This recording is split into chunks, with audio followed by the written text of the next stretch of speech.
Jadi kalau kemarin kita bicara siklus pendapatan, hari ini kita bicara tentang siklus konversi atau siklus produksi. Jadi kalau kita bicara tentang siklus konversi, posisinya ada di tengah.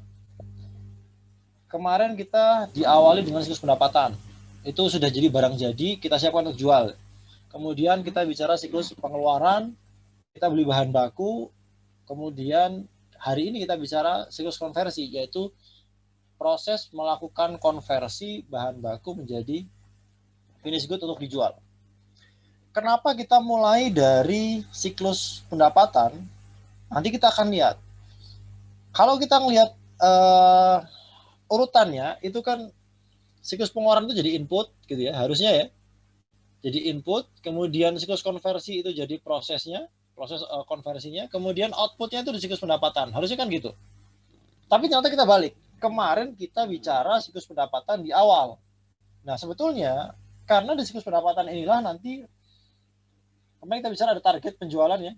Ada target penjualan yang ditetapkan di siklus pendapatan. Ya kan? Kita bicara itu kan entah datanya itu dengan cara mendapatkan dari data historis, analisis perilaku konsumen, atau mendapatkan dari data kompetitor, itu ada beberapa yang bisa dilakukan.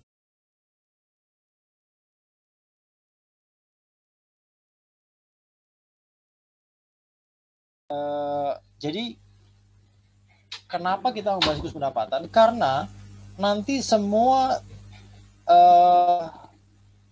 alur yang ada di siklus pengeluaran dan produksi itu diambil awalnya dari target penjualan. Kira-kira gitu. Baru kita tahu kita mau produksi berapa, kemudian kita perlu beli bahan baku berapa dan juga kapan. Kira-kira gitu. Kira-kira seperti itu ya. Nah, di sini kita bicara terkait siklus produksi yang tujuannya pertama adalah mengendalikan aktivitas produksi. Tujuan utamanya adalah mengendalikan aktivitas produksi. Di dalamnya ada pengendalian inventory, baik bahan baku maupun barang jadi. Bahan baku dan barang jadi ini kan sama ya. Pengendalian barang jadi untuk memenuhi target penjualan, gitu kan. Pengendalian bahan baku untuk memenuhi jadwal produksi sehingga target penjualan bisa terpenuhi, kira-kira gitu. Ada barang jadi bisa jual, untuk bisa ada barang jadi kita harus punya bahan baku untuk kita konversi. Oke. Berikutnya menjamin validitas dokumen produksi. Jadi proses produksi itu kalau kita bicara flowchart-nya itu dilakukan dengan dokumen-dokumen yang valid. Ada beberapa dokumen nanti akan dihasilkan dari siklus produksi ini. Berikutnya menjamin keandalan pembukuan dan pelaporan aktivitas produksi. Ini terkait recording dan reporting aktivitas di proses bisnis siklus produksi ini. Menjamin keamanan data dan informasi produksi dan ketepatan pelaporan. Ini terkait keamanan datanya. Kemudian menjamin efektivitas dan efisiensi aktivitas produksi. Nah, kalau kita bicara efektivitas, itu kita akan cerita tentang pencapaian target. Efektivitas berarti goal attainment. Jadi kalau target penjualan 100, ya kita bisa memenuhi 100, kira-kira gitu. Gimana caranya? Ya paling nggak ada finish good 100. Setidaknya ada finish good 100. Itu efektif, kira-kira gitu. Efektivitas di siklus produksi adalah pemenuhan produksi barang jadi sesuai dengan target penjualan. Efisiensi lebih banyak cerita ke resource, penggunaan resource. Jadi low resource waste, jadi sedikit resource yang terbuang. Kalau kita hitung dari sisi biaya yang paling murah, yang paling hemat, kira-kira gitu. Nanti kita akan lihat ada beberapa alternatif yang bisa dipilih ketika kita melakukan aktivitas di siklus produksi. Baik, selanjutnya ada beberapa keputusan penting yang harus dilakukan oleh atau diambil oleh manajemen. Yang pertama adalah keputusan yang berkaitan dengan jenis produk yang harus dibuat untuk memaksimalkan keuntungan kalau perusahaan itu membuat produk lebih dari satu jenis. Kemarin kita sempat bicara tentang metode MRP dan JIT. Beberapa contoh kita angkat sebagai contoh. Ada contoh yang bentuk usahanya itu dilakukan oleh satu perusahaan, bisa jadi. Misalkan perusahaan yang menghasilkan pakaian gitu ya. Dia bisa menggunakan metode MRP kalau pakaiannya itu bentuk yang bisa ditargetkan penjualannya. Contoh seragam sekolah kemarin ya. Atau dia bisa menggunakan metode JIT kalau pakaiannya pakaian yang memang unik, harus mendekat dengan request dari customer-nya. Contoh, seragam batik untuk event tertentu. Kan nggak bisa dibikin general gitu ya. Ada ukurannya, ada modelnya, ada coraknya, macam-macam. Nah, satu perusahaan bisa punya produk yang berbeda. Oke. Nah, ini pun sama. Di antara keputusan penting yang ada di siklus produksi adalah kalau perusahaan punya produk yang berbeda-beda, tidak hanya satu jenis saja, tidak hanya satu produk saja, maka dia harus menghitung bagaimana caranya memaksimalkan keuntungan dengan melakukan mixing produk. Kita punya produk A, B, dan C. Resource yang kita punya seperti apa? Lalu kita harus bikin berapa produk A, B, dan C agar nanti keuntungannya maksimal. Gitu ya. Kemarin juga sempat kita bahas di siklus pendapatan. Kenapa di perusahaan dagang seperti Indomaret yang menjual mie instan, yang paling laris minyak Indomie, rasanya rasa ayam bawang misalkan, kenapa dia nggak jualnya Indomie ayam bawang aja? Dia juga tetap menjual produk mie instan merek lain atau menggunakan rasa yang lain. Ini sama ya, ini sama. Nah, perusahaan yang punya produk yang bervariasi, lebih dari satu jenis produk, dia harus menghitung kira-kira keuntungan yang maksimal itu seperti apa mixingnya. Sekarang kita lihat. Apa contohnya perusahaan yang punya produk lebih dari satu, kemudian dia harus mixing produk? Apa yang kalian tahu? Contoh produknya, perusahaannya. Apa perusahaan, nama perusahaannya, terus produk yang dia punya apa? Apa contohnya? Ada yang tahu? Apple, Pak. Apa perusahaannya? Unilever. Siapa yang, siapa nama, sebut nama? Dimas, Pak. Dimas apa tadi contohnya? Misalnya Apple atau Toshiba itu, Pak. Produknya apa yang dia punya? Apple atau Toshiba? Biasanya laptop, HP, terus televisi juga kalau Toshiba, Pak. Baik, elektronik ya. Baik. Apple atau Toshiba. Tadi siapa lagi? Ada dua sepertinya. Saya, Pak. Siapa nama? Nili, Pak. Oke, Nelly gimana? Apa nama perusahaannya dan produknya apa aja? Unilever. Unilever apa produknya? Itu ada Indofood, terus ada sampo juga, ada sabun mandi, ada Pepsodent juga, Pak. Ada makanan, ada peralatan sehari-hari, kebutuhan mandi ya tadi yang disebutin ya? Ya, Pak. Minuman ada nggak dia? Punya nggak? Ada sih, tapi aku lupa, Pak. Oh, ada juga. Ada juga minuman ya. Oke, ada makanan, minuman, kebutuhan sehari-hari. Oke. Ada yang lain? Indofood, Pak. Nah, Indofood apa? Indofood cabangnya Unilever tadi bukan? Bukan. Oh, bukan. Indofood apa produknya? Ada mie, minuman ada juga, Pak. Oke. Nggak jauh ya, mie instan lagi ya. Mie instan, minuman. Ada saus juga ya. Saus sambal itu Indofood ada juga ya. Oke, ada juga. Salah satu contoh yang mau saya pakai dari antara contoh-contoh kalian itu adalah contoh perusahaan yang punya produk yang mix. Satu yang mau saya pakai contoh dari saya adalah perusahaan yang namanya Samsung. Kenal ya perusahaan Samsung ya? Apa produk Samsung yang kalian ketahui? Produk dari Samsung. HP, Pak. Gadget, Pak. HP. TV juga ada, Pak. TV, AC. Apa? Kulkas. AC juga, Pak. AC, kulkas, home appliance ya. Home appliance itu ada mesin cuci, kulkas, AC, TV gitu ya. Ada juga dari sisi gadget ya. Smartphone, tablet, kemudian ada laptop barangkali gitu ya. Cukup itu? Enggak. Samsung punya divisi produk yang lain. Setahu saya, data di tahun 2014, Samsung itu punya 80 divisi produk. Dari tadi, home appliance, kemudian elektronik dari gadget, kemudian dia punya divisi produk terkait fasilitas kesehatan, rumah sakit gitu ya. Dia punya divisi produk terkait jasa keuangan, asuransi, dan yang lain-lain. Dia punya divisi terkait pembuatan mesin jet pesawat. Dia punya divisi yang bikin mobil kerjasama dengan Subaru. Dia punya divisi produk yang bikin kapal tanker itu. Dia punya pabrik perusahaan anak perusahaan yang bikin kapal.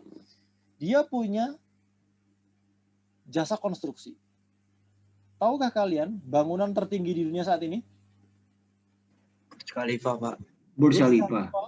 Burj Khalifa dan juga menara Petronas itu dibangun oleh Samsung Corporation. Jadi mereka punya perusahaan yang bergerak di konstruksi. Hebat ya.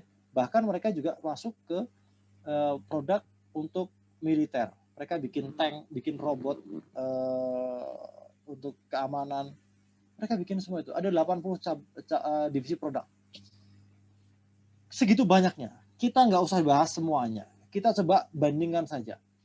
Mereka punya produk yang kita kenal tuh home appliance sama smartphone tadi. Smartphone-nya Samsung sama home appliance. Itu yang paling kita kenal, paling familiar. Kalian bayangkan, harganya home appliance-nya Samsung, mesin cuci, kulkas, AC, itu mungkin mirip-mirip dengan harganya smartphone-nya Samsung. Oke. Marginnya, profitnya juga mungkin sama. Tapi bayangkan, ketika kita bicara masalah warehousing, pergudangan, nyimpan inventory, kita bicara masalah shipping, delivery-nya. Mungkin untuk satu home appliance saja, satu kulkas, satu mesin cuci, itu bisa puluhan smartphone kita kapalkan. Oke ya, kebayang ya. Dari sisi cost-nya itu kayak apa itu perbandingannya. Margin satu produknya sama, tapi kalau dari sisi size-nya, itu untuk warehousing inventory-nya, untuk shipping-nya, itu beda jauh. Shipping satu home appliance, satu kulkas, satu mesin cuci, itu Anda bisa gunakan biayanya untuk shipping puluhan smartphone.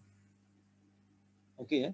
Tapi toh Samsung tidak menjual hanya smartphone saja. Udah Samsung jual smartphone aja karena ini enggak seperti itu. Karena mereka ingin memaksimalkan keuntungan. Sama kayak nggak jual Indomie rasa ayam bawang doang gitu. Yang lain juga kita jual. Mereka ingin menjaga agar semua pasar yang mungkin mereka bisa jual, mereka jual produk.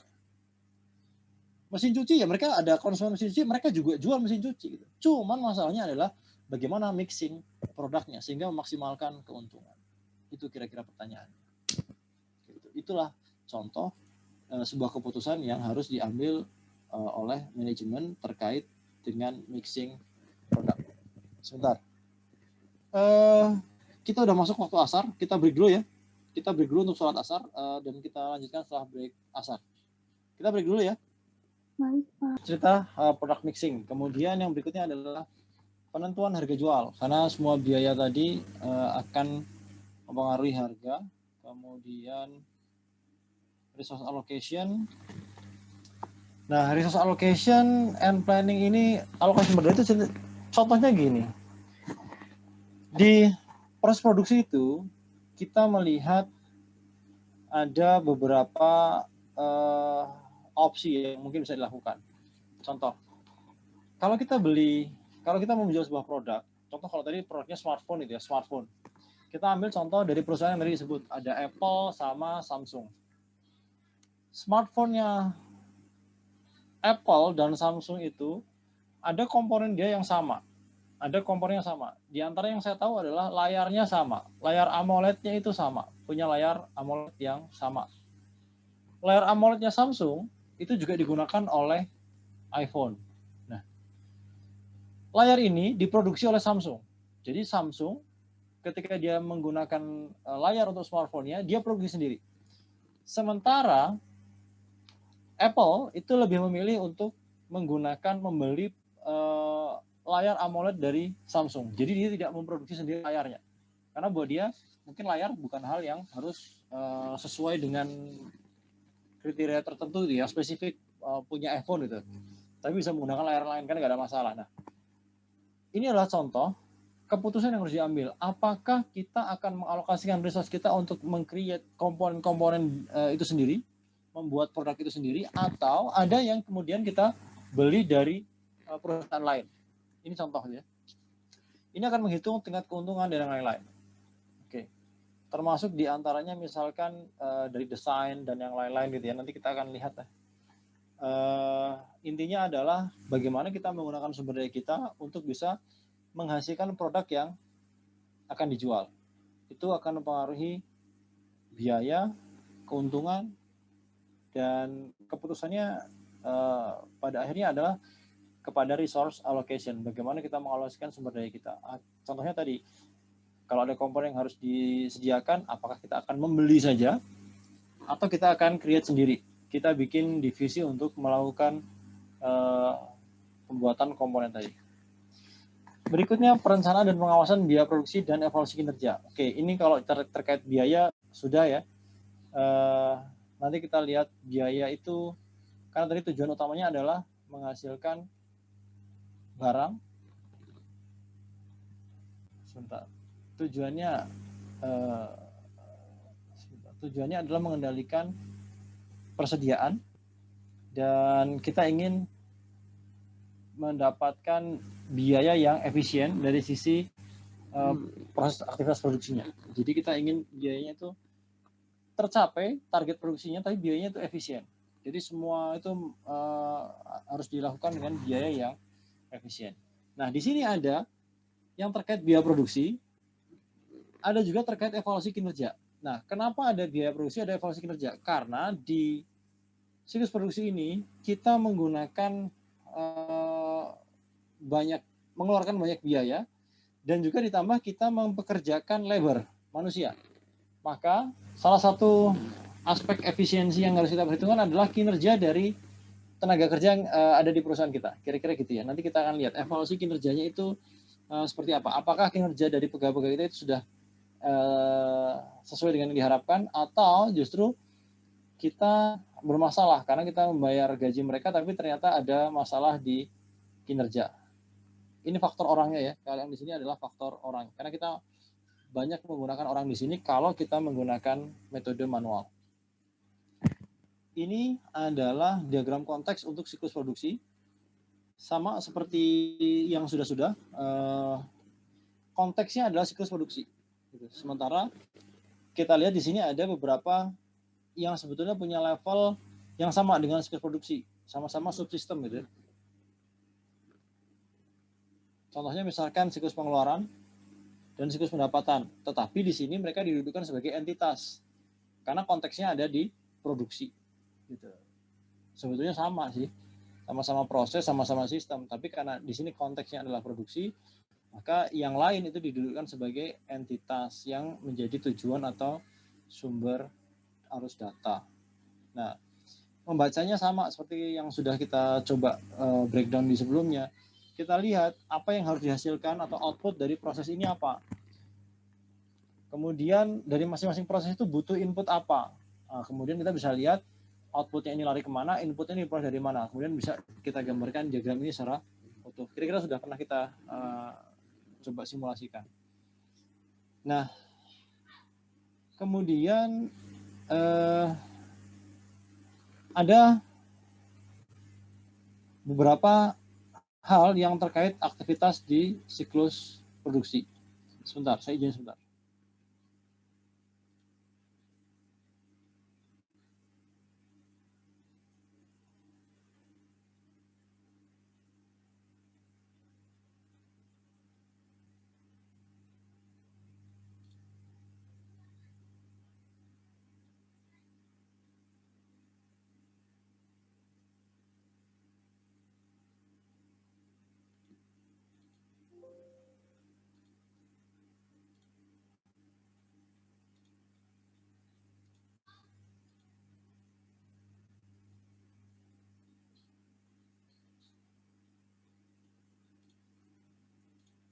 Saya ulang ya, share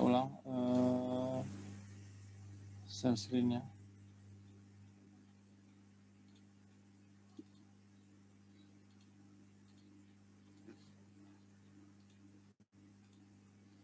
Nah, ini adalah beberapa aktivitas yang ada di siklus produksi.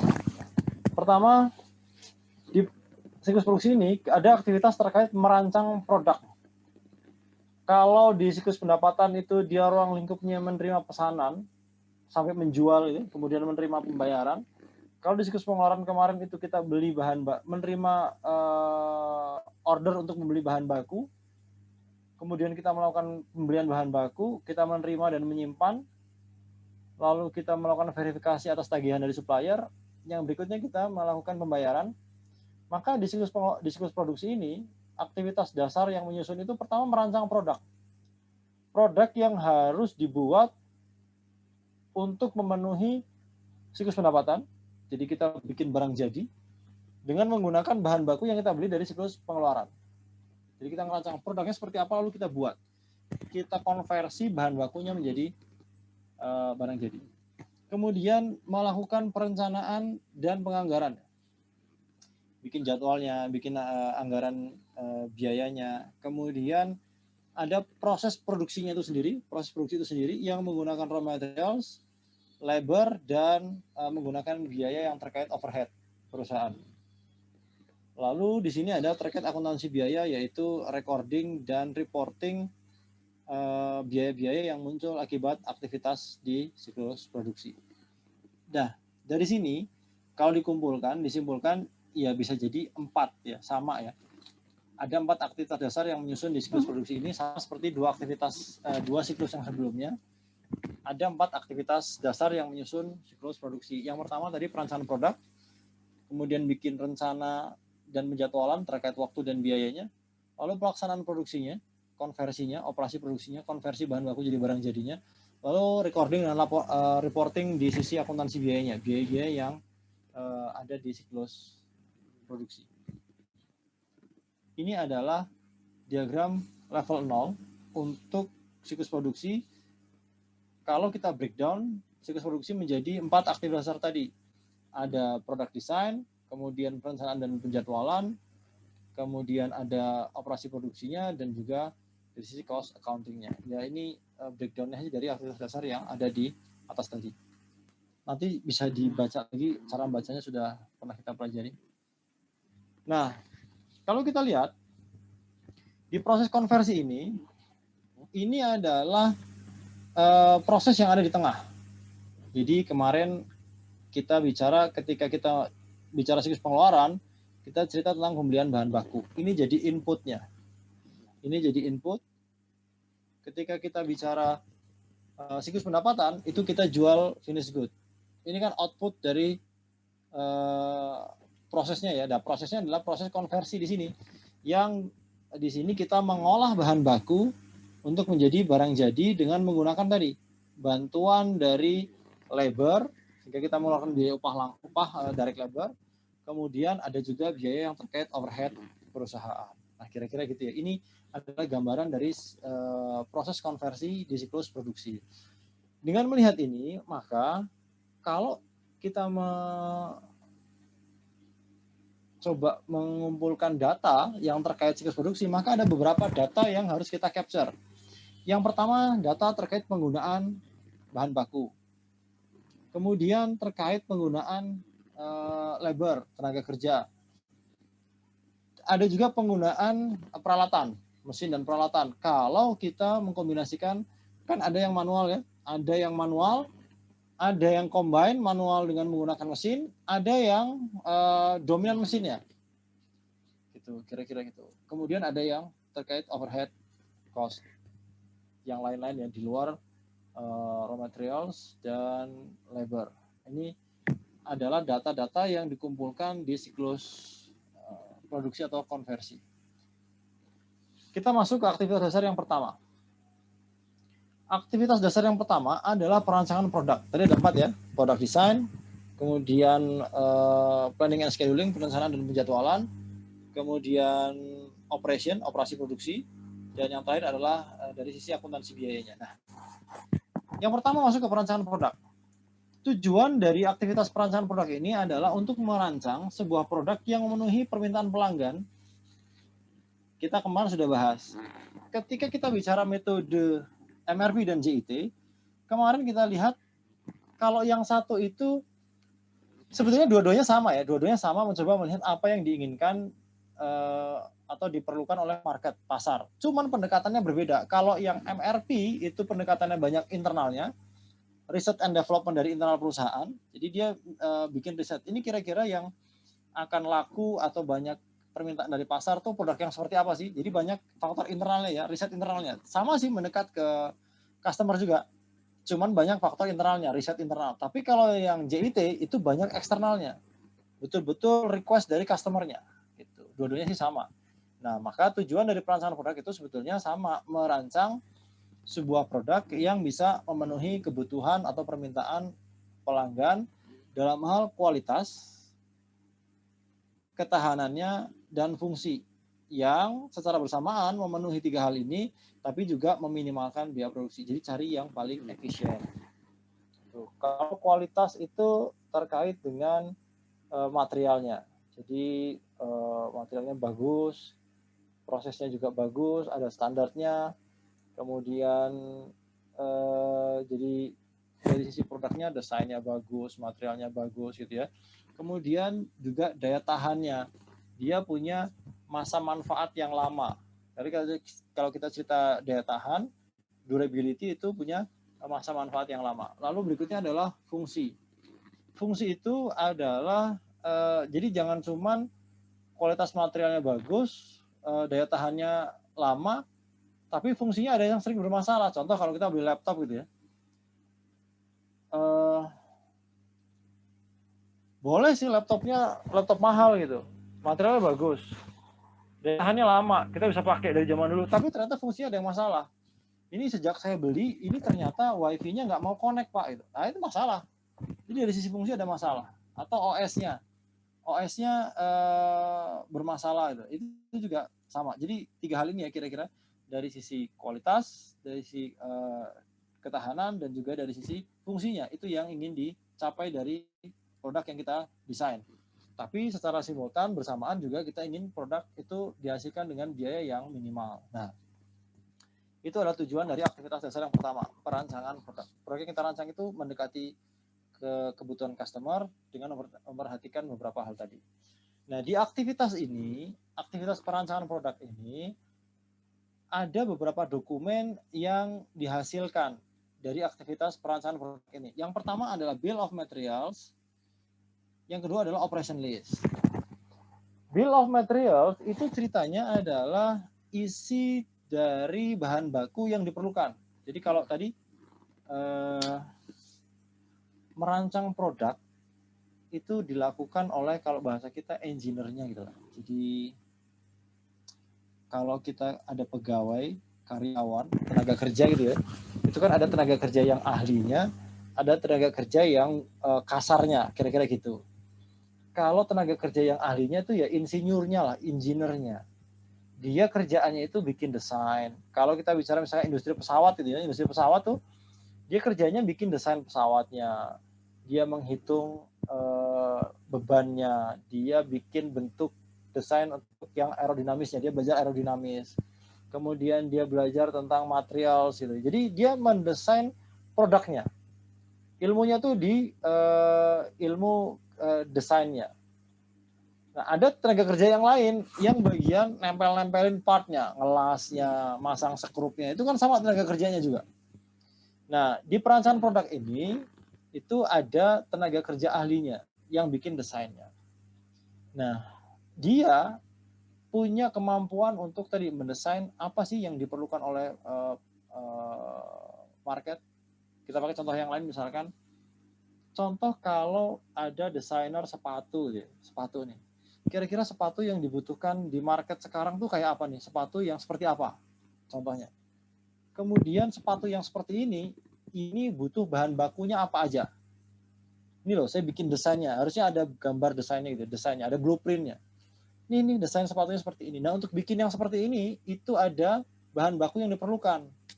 Bahan bakunya apa saja? Kalau sepatu ya kira-kira bahan bakunya, kalau sepatunya sepatu kulit ya ada kulit untuk sol luarnya, bagian dalamnya ada kainnya, bawahnya ada karetnya gitu. Kulit, kain, karet, kira-kira gitu. Ini adalah raw materials untuk bikin sepatu. Nah, ini yang tercantum di Bill of Materials, daftar bahan baku yang diperlukan untuk membuat produk. Jadi Bill of Materials itu isinya adalah daftar bahan baku yang diperlukan untuk menghasilkan finished good atau produk yang didesain oleh engineer-nya tadi. Gitu. Sedangkan operation list itu adalah daftar operasi, kegiatan, melakukan pengerjaan bahan baku sampai dia kemudian bisa dikonversi berubah menjadi finished good yang tadi. Jadi kan ada tadi ada kulit, kain karet ya, kulitnya diapain, dipotong seperti apa, kemudian polanya, kemudian kainnya dipotong seperti apa, dilemnya ditempelkannya bagaimana, ke bagian mananya, karetnya dipotongnya seperti apa, dicetaknya bagaimana, ditempelnya kemana, itu ada di operation list. Jadi aktivitas-aktivitas untuk mengkonversi bahan baku menjadi barang jadi itu ada di operation list. Gampangnya di sini yang laki-laki nih biasanya nih. Ada yang suka ini nggak? Ada yang pernah main mobil-mobilan Tamiya nggak? Dulu masih ada. Kenapa? Ada? Pernah? Kenapa? Nah, yang lain ada yang pernah? Pernah, Pak. Wah, pernah. Pernah, Pak. Wah, ini perempuan. Di mobil-mobilan Tamiya itu, kalau kalian beli paketnya, itu kan partnya masih kepisah semua ya. Nah, di dalamnya itu ada kertas yang isinya list parts. Partsnya apa aja. Gitu. Itu gambaran kurang lebihnya bill of materials. Ini loh list bahan baku untuk kan kalian lihat tuh gambar wah mobil Tamiya-nya jadinya kayak gini ntar di covernya atau di dalamnya ada. Jadinya kayak gini. Nah, untuk jadi kayak gitu itu ada parts yang dibutuhkan. Nah, di situ kita lihat kan partsnya apa saja yang ada di box itu. Nah, itu adalah bill of materials. Kira-kira itu isinya komponen bahan baku yang diperlukan untuk bisa membangun produk. Gitu kira-kira. Nah, di bagian yang lain itu ada kertas yang isinya ini yang bagian sasis, Anda harus gabung dengan bagian part nomor sekian. Part nomor sekian dipasangnya di sini, yang nomor sekian di sini, jadilah sasisnya. Kemudian bagian mesinnya, dinamonya ini dipasangnya begini, ditambah part nomor sekian dipasang begini, jadi bagian mesin. Kemudian bagian bodinya dipasangnya seperti ini, dipasang stikernya begini, jadilah dia bagian body. Kemudian di assembly, digabungkan, jadilah dia produk akhir. Nah, yang isinya daftar parts yang ada di dalam itu kurang lebih bill of materials itu kayak gitu. Daftar bahan bakunya. Yang operation list itu yang petunjuk bagaimana merangkainya. Jadi kita tahu nih, oh bahan baku ini diolahnya kayak gini sehingga nanti akan jadi finished good yang seperti ini. Itu kira-kira gambarannya bill of materials dan juga operation list. Jadi kalau daftar bahan baku itu cerita bahan baku yang diperlukan apa saja. Kalau udah tersedia bahan bakunya, Anda harus apakan itu ada di operation list. Maka kalau Anda ikuti semua itu, Anda akan bisa menghasilkan finished good sesuai dengan desain yang dibangun oleh engineer tadi yang memang didesain untuk menciptakan finished good yang bisa dijual ke pasar. Ini adalah contoh dari bill of materials. Jadi di sini kalau yang ada di sini contohnya untuk Blu-ray player ya. Jadi player Blu-ray. Kalian harusnya nggak asing lagi dengan primary key ini. Ini menggambarkan, mendeskripsikan ya parts apa aja yang diperlukan. 105 control unit namanya. Kuantitasnya 1. 125 back panel belakang butuh 1. Jadi kalian ngambil tuh. Kalau kalian mau proses produksi, kalian ngambil part-part ini nih. Jadi Anda mau bikin Blu-ray player, ya ambil part-part ini semuanya gitu. Kemudian side panel ambil kuantitasnya 2. Top bottom panel ambil 2, atas sama bawah hampir sama, ambil saja gitu. Jadi ambil 2 barangnya sama. Timernya ambil 1. Nyetel film itu kan biasanya ada durasinya, pakai timer kira-kira gitu. Front panel depan 1. Screw 199 itu screw-nya ambil 6. Nah, ini adalah contoh bill of material. Jadi untuk bikin satu buah Blu-ray player itu Anda memerlukan komponen atau bahan baku ini semua. Anda boleh beli, Anda boleh bangun sendiri. Tadi ya, keputusan yang mau diambil tadi. Kalau Samsung bikin sendiri, layarnya Apple memutuskan untuk beli aja dari Samsung. Ya terserah. Yang jelas ini harus ada semuanya. Ini adalah bahan baku yang diperlukan. Nah, ini adalah contoh bill of material. Sedangkan operation list itu contohnya seperti ini. Ini adalah contoh operation list untuk membangun side panel. Gitu ya. Jadi ada bahan side panelnya tadi, itu dibuat contoh misalkan. Jadi material untuk side panel itu diapain sih? Side panel itu pertama, gambarnya kan udah ada ya. Pertama kita melakukan operation number 105, namanya cut to shape. Dipotong modelnya sesuai dengan pola yang diinginkan di desain. Kemudian itu menggunakan mesinnya nomor ML1512. Dikerjakan dengan mesin ini, kemudian waktu pengerjaannya itu 2 menit. Gitu. Dan operation yang lain, corner cut, motong ujungnya, sudut-sudutnya itu disesuaikan, dipasin gitu. Ini bikin side panel. Tadi ada side panel, top bottom panel, front panel. Jadi kalau semuanya sudah jadi, kayak tadi, kayak mobil Tamiya tuh jadi sasisnya, mesinnya, kemudian bodinya, kemudian diassembly, dipasang semuanya, dirakit, inilah dia. Nah, operasional itu isinya gitu. Isinya adalah bagaimana raw materials tadi diolah sehingga dia bisa dibuat sebagai finish good tadi. Ini adalah contoh operation list. Itu kira-kira. Ini adalah bagian berikutnya bagaimana akuntan itu bisa terlibat di proses perancangan produk. Pertama, memberikan informasi yang menunjukkan bagaimana variasi desain dapat mengaruhi biaya produksi dan tingkat keuntungan yang diperoleh. Nah, tadi ya, desain itu yang bikin engineer-nya. Desain itu yang bikin engineer-nya. Dia tahu kalau bikin sepatu itu kayak gini. Bahan-bahan yang diperlukan apa aja, dia tahu. Akuntannya nggak tahu. Akuntan nggak ngerti. Yang tahu adalah orang desainer sepatu. Kira-kira engineer-nya lah, kira-kira gitu ya.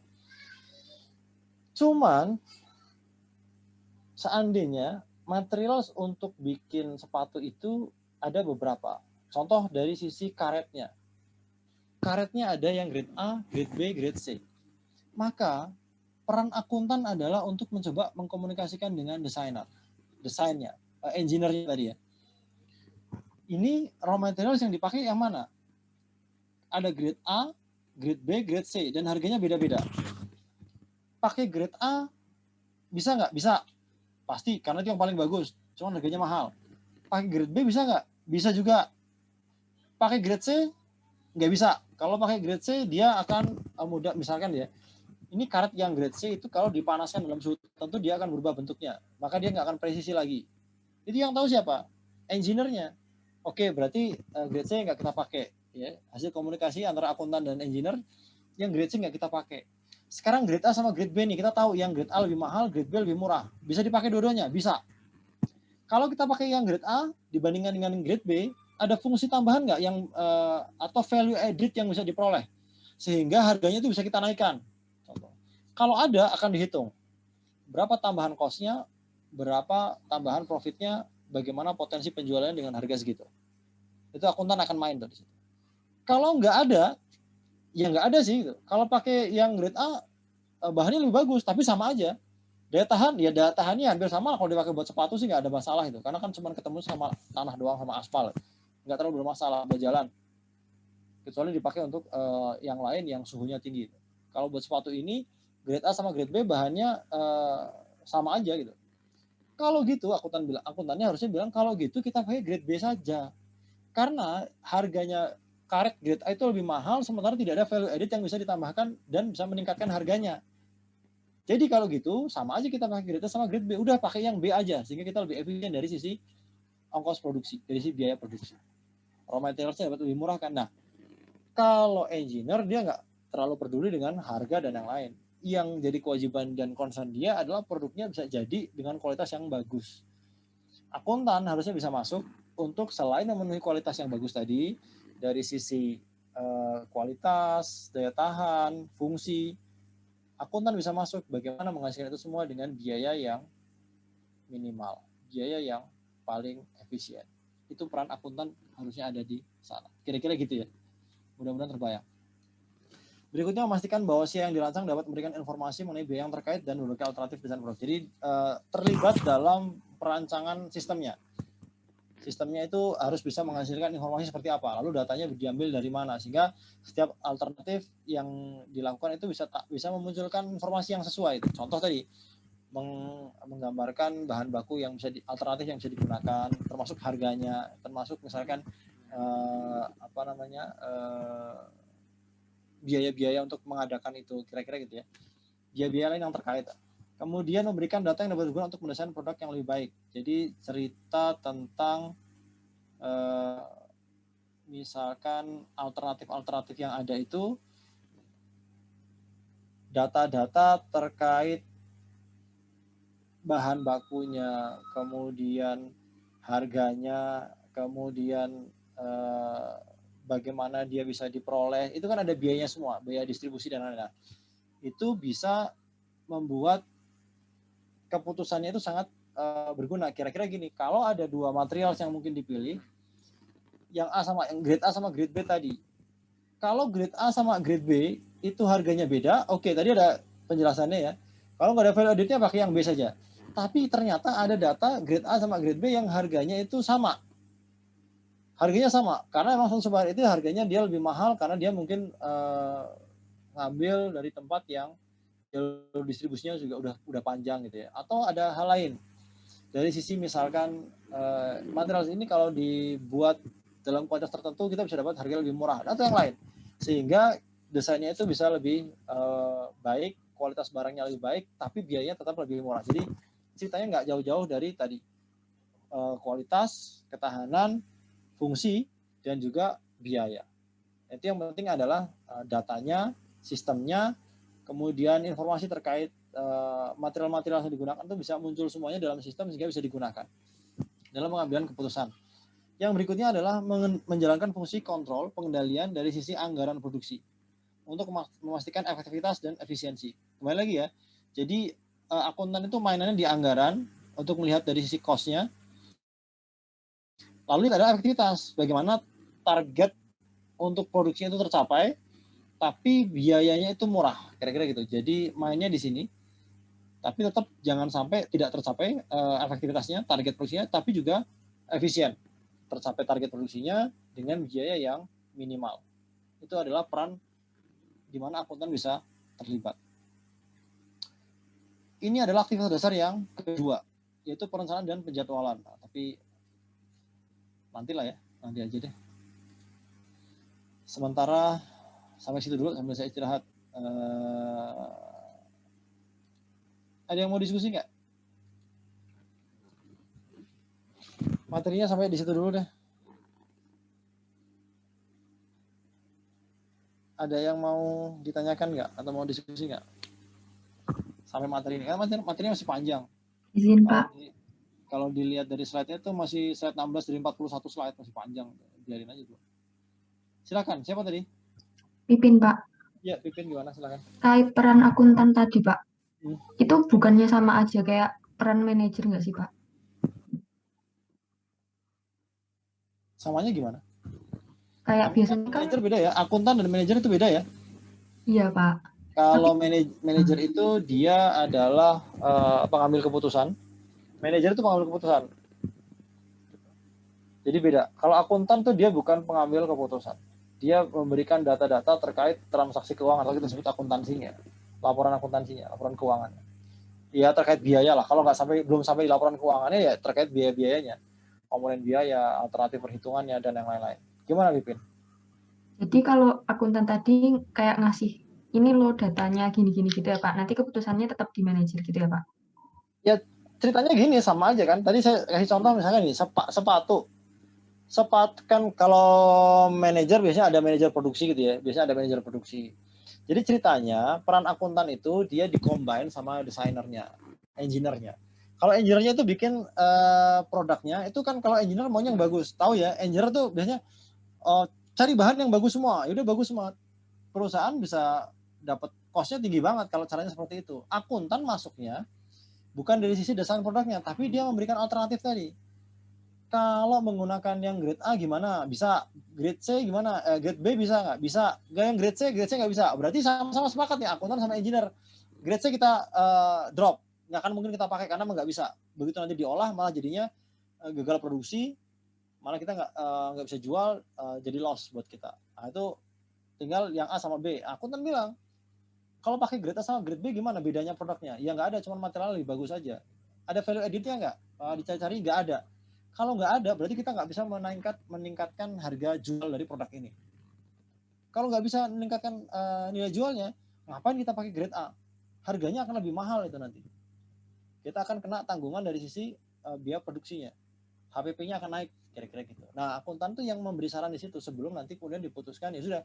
Berarti harusnya pakai yang dengan desain dari engineer, tapi materialnya pakai yang grade B saja untuk karetnya. Kebayang ya? Bisa Pak. Jadi akuntan itu kayak ngasih saran aja gitu ya Pak? Yes, yes. Gimana ada akuntan yang ngambil keputusan kalau dia bukan manajer? Iya Pak. Auditor ngambil keputusan? Enggak. Enggak. Meskipun ditakutin ya hasil auditnya, tapi nggak ngambil keputusan. Tetap keputusan ada di manajer operasi. Terima kasih Pak. Ya, sama-sama. Ada yang lain? Materi yang sebelumnya yang siklus pengeluaran juga boleh. Kalau saya bisa jawab, saya jawab ya. Kalau nggak bisa, saya tanya ke yang lain gitu. Izin, Mbak.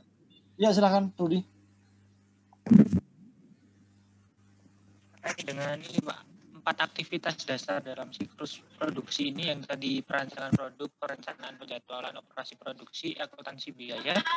Ini harus sesuai urutan atau bisa nomor 2 dahulu baru nomor 1, kan kadang ada perusahaan yang perencanaan dulu baru perancangan produk dan sebagainya. Nah ini harus berurutan atau boleh tidak berurutan, Pak? Nggak bisa. Oke. Baik, terima kasih. Pertama gini, siklus produksi ini hanya ada di perusahaan manufaktur. Kalau kita kemarin cerita perusahaan dagang kayak Indomaret dan teman-temannya, mereka kan nggak memproses apa-apa ya. Mereka nggak beli bahan baku, dikonversi nggak. Mereka cuma beli barang dagangan, mereka jual lagi apa adanya. Jadi pertama, siklus produksi ini hanya ada di perusahaan manufaktur yang mereka mengolah bahan baku, ada value added yang mereka berikan, kemudian jadi barang finished good. Kira-kira gitu. Itu satu. Berikutnya tanya, sekuensnya harus berurutan. Karena perencanaan dan penjadwalan itu baru bisa diperoleh ketika desain produknya ketemu. Gitu. Yang mau dibikin produk yang kayak apa itu harus define dulu, harus ada dulu. Jadi desain produknya itu ketemu, Anda mau beli apa, baru bisa dibikin. Contoh tadi, Anda mau pakai karet grade B, baru bisa dibikin kan? Berarti kita perlu beli karet grade B, atau kita perlu mengadakan mengambil karet grade B dari gudang, mau kita pakai buat produksi yang jadwal kapan. Kan harus ketahuan dulu. Nah itu sangat bergantung dengan desain produk di awal. Jadi ini adalah sequence yang sepanjang yang saya pahami ini jalannya sequencing. Jadi urutannya sama. Desain produk dulu, baru bikin rencana dan jadwal, baru sudah ada rencana dan jadwalnya, operasi produksinya, yang terakhir cerita recording sama reporting dari si akuntansi biayanya. Gitu Rudi.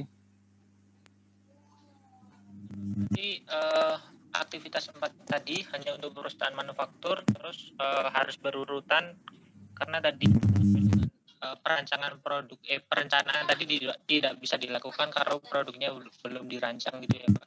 Iya. Sepanjang saya tahu itu. Terima kasih Pak. Sama-sama. Ada lagi? Ada lagi yang lain? Izin bertanya Pak. Silakan. Mengenai value added itu ya Pak. Oke. Apakah branding itu juga termasuk ke perhitungan penambahan nilai gitu Pak? Karena seperti yang kita tahu Pak, brand yang lebih terkenal itu lebih mahal harganya. Contoh brandingnya gimana? Misalnya merek-merek yang sudah terkenal itu Pak, dengan produk dalam negeri yang mengambil bahan baku yang sama seperti itu. Ini kebijakan dari manajemen aja sih sebetulnya. Tapi kalau kita cerita di siklus produksinya itu nggak cerita sampai ke sana. Mereka ceritanya kontribusi mereka di harga itu terkait dengan efisiensi produksi. Jadi sampai HPP-nya. Kebayang ya? Sampai HPP-nya. Harga jualnya kan ngitung margin kan? Ada tambahan margin kan? Tadi yang tanya siapa tadi? Iya Pak. Dimas ya? Jadi setelah HPP ditambah margin kan baru ketemu harga jualnya kan? Betul Pak. Nah, kontribusi siklus produksi ini di harga itu terkait menekan dari sisi HPP-nya. Semakin efisien mereka produksi, biaya-biaya yang mereka keluarkan di proses produksi, labor dan yang lain-lain gitu, efisien gitu ya, nggak ada barang yang gagal produksinya gitu, nggak ada barang yang rusak, itu semakin membuat harga pokoknya itu menjadi lebih ringan, kira-kira gitu. Jadi perusahaan punya ruang untuk apakah mereka mau menjual dengan harga yang sama, otomatis profitnya lebih banyak dengan kompetitor, atau mereka mau ngambil harga yang lebih murah. Bisa nggak? Bisa, karena mereka bisa efisien dari sisi produksinya. Kira-kira kontribusinya di sana. Ya perkara marginnya berapa itu kan bukan hanya ruangnya siklus produksi aja ya, itu harus diputuskan oleh manajemen kira-kira marginnya seperti apa. Tapi kontribusi di siklus produksi itu ada di tadi melakukan efisiensi biaya dari sisi produksi. Kalau siklus pengeluaran, kontribusi di harganya itu di pembelian bahan baku. Mereka dapat bahan baku yang kualitasnya bagus dengan harga yang murah. Wah, ini mereka kontribusi nih dari harga pokok yang akan ditanggung. Kebayang nggak? Tapi kalau masalah profit itu lain-lain, kan ada juga profit itu kan buat bayar karyawan, buat yang lain-lain itu kan masuk ke sana semua gitu ya. Kira-kira gitu. Jadi profit itu dipakai untuk macam-macam. Itu harus keputusan dari manajemen kalau cerita masalah profit itu. Yang jelas ketika ketemu harga pokok penjualan, mereka akan bisa menentukan berapa profit yang diinginkan. Tingkat profitnya mau seperti apa. Bisa juga ngeliat dari kompetitor. Kompetitor kasih harganya sekian. Kita mau ada di wilayah yang mana nih? Kan itu beda lagi ya. Itu ada di sales and marketingnya nanti. Baik, Pak. Bisa dipahami. Terima kasih, Pak. Baik, sama-sama. Ada yang lain? Izin, Pak. Izin bertanya, Pak. Baik, silahkan. Siapa duluan tadi? Ya, kayaknya, Pak. Sebut namanya, saya nggak lihat namanya, soal harus lihat satu-satu. Nelly, Pak. Izin bertanya, Pak. Nelly Saya- sama Nimas ya? Nelly sama Nimas Nelly ya? dulu aja, Pak. Baik, Nelly dulu karena 19 ya, Iya. silahkan. Terkait pengendalian dari siklus pengeluaran ini, Pak. Gimana? Saya sempat baca itu perusahaan dalam mengendalikan itu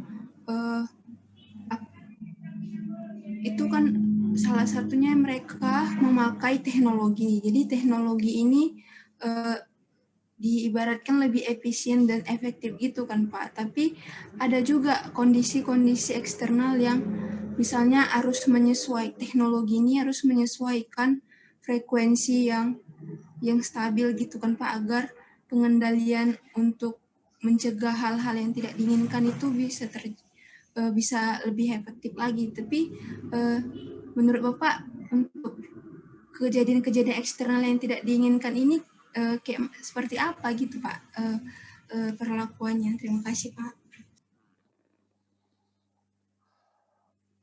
Saya masih belum paham juga sebenarnya. Maksudnya yang ditanyakan tuh pemanfaatan teknologi untuk melakukan pengendalian. Kita paham ya. Kalau pemanfaatan teknologi itu pertama bisa mengurangi konflik of interest. Jadi ada fraud, ada pencurian, ada dengan cara mengurangi tadi komunikasi antara man to man dirubah menjadi man to machine atau machine to machine. Itu mengurangi itu. Yang kedua mengurangi human error. Ada kesalahan-kesalahan tidak sengaja yang dilakukan manusia. Kita udah bahas ini di awal ketika ada ancaman terhadap sistem informasi akuntansi. Salah satunya adalah human error. Kalau yang sengaja itu masuk di fraud. Gitu, kira-kira gitu. Ya human error tuh salah ngitung, salah pencet, salah ngerjain tanpa disengaja. Itu teknologi bisa digunakan untuk itu. Itu dia merupakan bagian dari pengendalian yang mungkin bisa kita gunakan. Kemudian lupa. Kalau orang bisa lupa, kalau itu nggak lupa, itu kira-kira kan gitu ya. Nah, yang ditanyakan tadi di teknologi apanya? Eksternal tuh saya belum menangkap. Gimana, Nelly? Gini, Pak, saya pernah, tapi saya lupa teknologinya apa gitu. Yang dia menyesuaikan pakai frekuensi dari pakai frekuensi gitu, Pak. Jadi ketika tidak seimbang frekuensinya, pengendaliannya itu bakalan jadi salah perhitungan persediaannya gitu. Bisa-bisa jadi nanti petugas dari gudangnya sendiri bisa melakukan kecurangan gitu, Pak. Atau kamu cari dulu deh, kira-kira yang dimaksud itu seperti apa gitu ya. Mungkin seandainya dia menggunakan teknologi untuk misalkan memanfaatkan teknologi kemarin ya, ada RFID, Radio Frequency Identification gitu ya. Mungkin kalau beda provider, beda penyedia, mungkin ada kendala atau bisa bisa dihack, diutak-atik, macam-macam itu. Saya nggak tahu ya maksudmu seperti apa. Mungkin maksudnya itu. Kalau ada kondisi-kondisi yang seperti itu mungkin malah jadi ancaman itu menggunakan teknologi yang tidak tepat. Tapi kamu cari dulu deh, kira-kira seperti apa. Nanti kita bahas coba. Kira-kira teknologi yang seperti apa, nanti coba dicari dulu yang kamu tanyakan tuh masalahnya ada di poin sebelah mana ya. Kita bawa ke pertemuan depan ya, kalau kamu masih mau tanya, dibawa lagi ya, contoh teknologinya yang menggunakan apa. Oke, baik. Ini Mas tadi gimana? Minggu depan saja Bapak, karena waktunya udah lewat. Oh iya, dapat jawab dari teman ya, diancam ya. Oke, baik, memang waktu sudah lewat, jadi mohon maaf itu ya. Ini juga waktunya masih materinya masih cukup banyak. Jadi kira-kira itu dulu yang bisa kita diskusikan hari ini gitu ya. Terima kasih sekali atas perhatiannya. Mohon maaf kalau ada kekurangan atau kesalahan dari yang saya sampaikan. Kalau ada pertanyaan silakan dibawa ke pertemuan selanjutnya. Mudah-mudahan kita masih bisa ketemu lagi pekan depan, lanjutkan materi ini dalam keadaan yang lebih baik, tetap dalam keadaan yang sehat gitu ya. Dan sampai ketemu lagi. Dengan demikian saya akhiri pertemuan kali ini. Wassalamualaikum warahmatullahi wabarakatuh.